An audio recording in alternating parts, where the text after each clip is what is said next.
देखो मुझे आनी कारा माछ एवं चलते ये मेरिनेट करवा। प्रथम ये मुझे टी लुण टी हलदी गुंड टी मसला गुंड टी लंका गुंड टी चाउल गुंड एवं आम पकेबा अदा रसुण पेस्ट या भल भाव में गोलई दबा। देखते यहाँ भल भाव में गोलिया हो जाए तावा भजा करवा।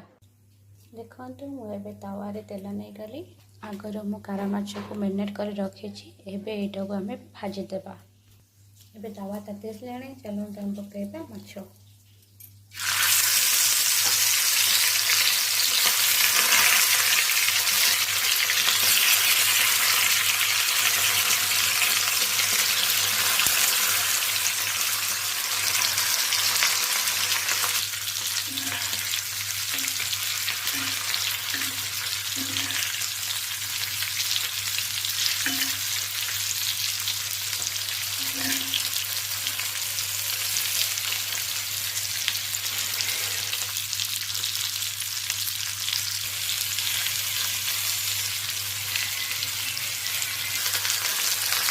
प्रस्तुत हो गलानी। देखते कारा माछ तावा भजा।